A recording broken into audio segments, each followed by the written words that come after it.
Hi, I'm Dr. Jeff. My question today is, am I your customer? So today we are talking about customers and how you identify who your specific customer is for whatever product or service you are selling, okay?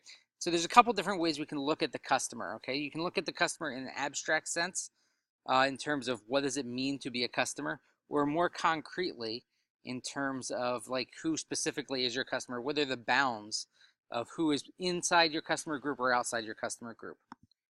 Okay, so first, abstractly, how would you define your customer, right? Is it the end user of your product or service? Is it the person who derives value from your product? Is it the person who gives you money, right? Oftentimes you think about separating someone from their money. Is that your customer? Or is it the decision maker, the person who decides what product gets purchased? Now, these aren't always the same thing, right? So, for example, when I was selling wastewater treatment plants, okay, the end user of the product was the person who's flushing the toilet, right? But they often didn't, you know, they didn't decide on what was being purchased. They didn't pay for the septic system to be put in, oftentimes, or for a sewage treatment plant to be put in, right? So maybe the shopping center purchased the sewage treatment plant, so that's who was giving me money. But the engineer is the one who decided what type of plant got put into place.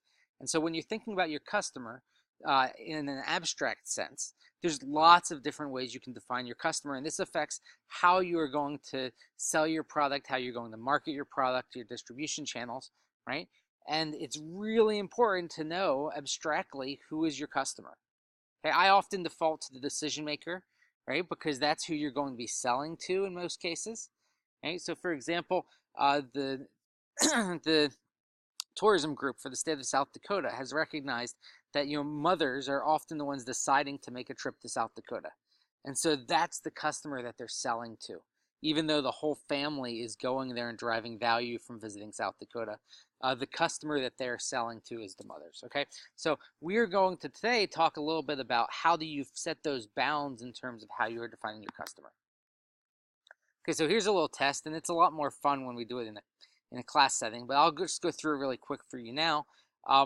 We're going to look at beer and say, okay, can you identify who the customer is for each of these beer advertisements?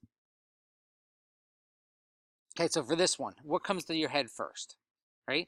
And most people will say, oh, it's men, right? It's men, but can you define it any clearer, right? Is it just men, or is it men of a certain age, right? Is it men who have certain characteristics that define them? How about this one? Now, this is one that gets a lot of students hung up because they're like, oh, it's just men again, right? But can you define it any clearer? Can you set bounds of which men are the target of this ad and which aren't? Did you catch it?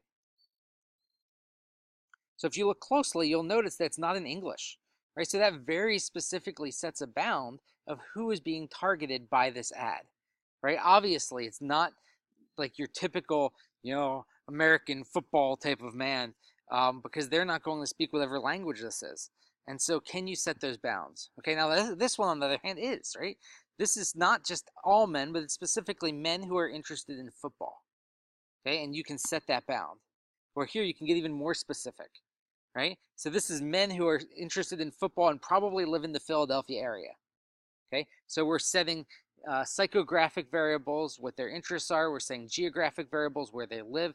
We might even be setting something having to do with age, right? So you look at this one, who's being targeted, right? Well, now we're saying it's probably a younger crowd, right? And we're also adding in some other variables, such as the economics, right? So this is a lower socioeconomic status probably because it's college kids who want to buy some cheap beer, right? And so these are just some things that you need to consider.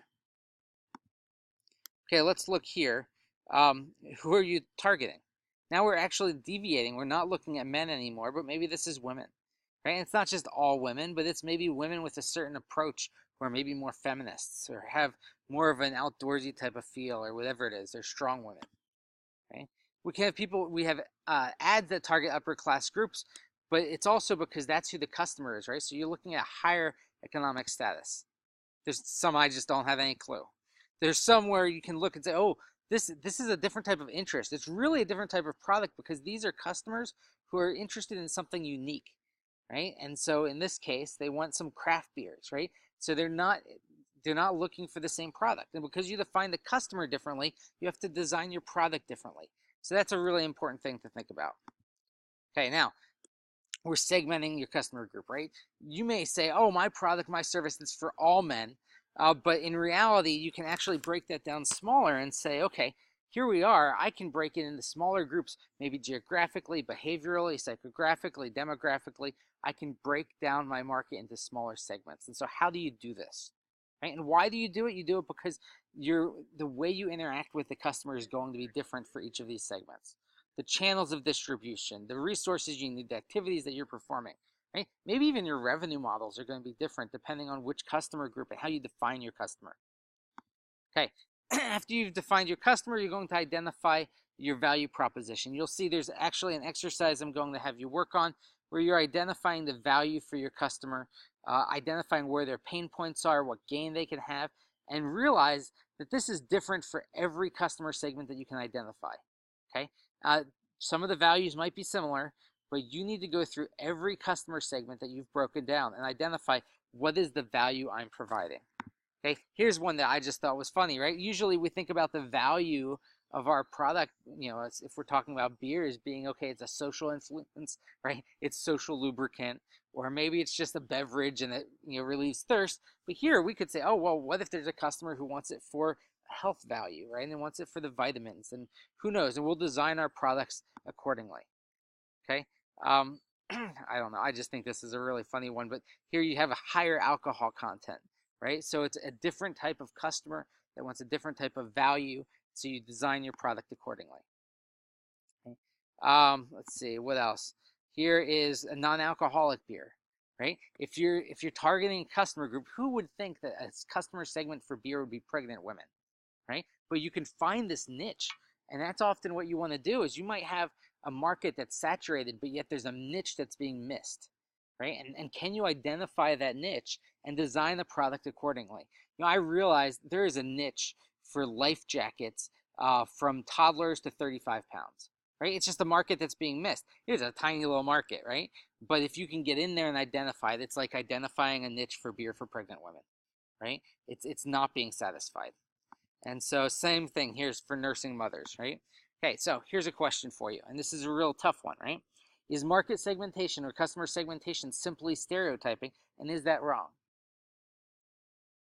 Now, your gut may be yes, right? But in reality, if you think about it, your goal is to provide a better value for that customer. And is that wrong, right? You're breaking down your market because you want to provide a better value. So in this case, right, maybe it's a racial thing, but more likely it's an urban thing, right? It's geographically we're targeting an urban audience, right? And that's a different type. Maybe it's a different type of product, or maybe it's a different type of marketing or channels that we need to address. But ultimately, we're trying to provide the best value for that customer. So we're segmenting for that purpose. Okay, so when doesn't this work?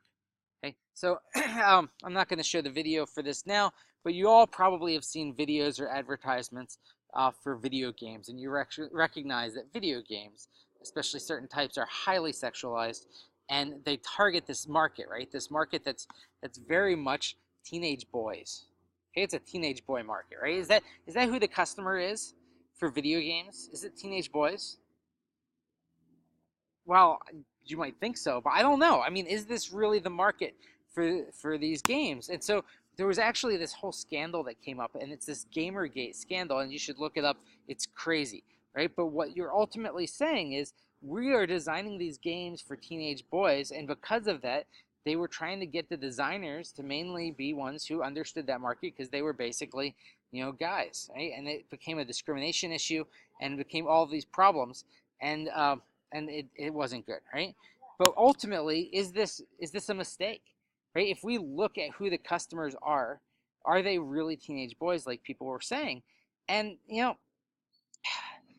it's interesting, right? Teenage boys are more likely to call themselves gamers, but are they really the ones playing games? And ultimately, casual gamers are actually majority are female. And these new games that you see, these new apps, are mostly females playing them. Okay, and so we want to recognize this and say, oh my goodness, we've been segmenting our market in such a way that we were missing this main customer group, where we were building products that provided a value for the wrong customers. Okay, And so now, as companies are recognizing this, oh my goodness, if you look at how much EA paid for PopCap because they understood this new female market for gamers, it's just unbelievable. Okay, and you see the same thing as you identify different customers.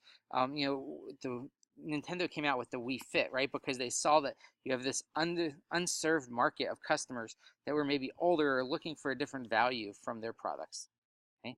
You also want to recognize that there are trends and changes that happen in the customer groups, right? So changing in technology, for example, virtual reality now opens up new customer segments that you can develop products for. You have things like esports that are just changing the landscape, right? I mean, now you're looking at these customers who are, they can get college scholarships by playing video games. Does this change the type of product you're providing? Does it change the value that you're providing, right? And you want to do this for your industry and say, oh my goodness, there's changes in the customer segments, okay? There's also international customers, right? We get so focused on our geographic region and forget that, we're kind of a small part of the world, right? And so if you broaden how you define your customer, you will actually be able to do so much more. Okay, next is recognizing, okay, what happens when you define your customer a certain way, and it affects every part of your business model, right? So the way you distribute is affected by how you would actually define your customer, whether you use, multiple levels of warehouses and distribution channels, whether you go directly through stores, whether you have to work through the government. It's all affected by how you define your customer. Okay, and so this is just a really important thing to recognize: is this decision is something we need to take to heart, because it doesn't just affect our product or the value we're providing, but it affects our distribution, it affects the resources we need, it affects the partners we need, it affects how much we can charge, it affects what our costs are ultimately going to be. Like, every part of the business model is affected by how we define our customer. And my last point here, or second to last point, I guess, is you are not necessarily the customer. Okay, college students have this thing of saying, oh, I'm going to design this product because I think it'll work good for me. Well, guess what? You're not the customer, right? I look at myself and say, I'm kind of weird, right? You take someone like me who's, highly educated family man with 7 kids, right? I'm not really the customer for any product I'm going to design, okay?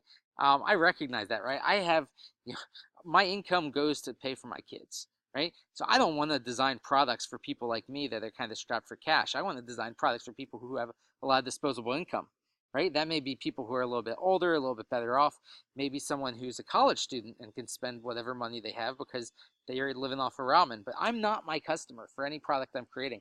You want to recognize that. So pick a product, or pick the customer for your product who's not necessarily you, right? And don't worry, you'll hit other customers, okay? You're just picking one. So pick this front bowling pin here, right? And then from there, you'll be able to move on and then move to other customers and other products, okay? If you want to read up on this more, look, there's a book, Jeffrey Moore's Inside the Tornado, goes into this. Awesome book. Anyhow, but you're not going to be stuck with that customer forever. You're going to expand beyond them, but you want to have a very clear point that you are starting at, okay? So who is your customer? Define your customer. I like to draw a circle and say, this is my customer, this isn't my customer. Make sure it's defined enough that it does not include the world. Okay, thank you. Have a wonderful day.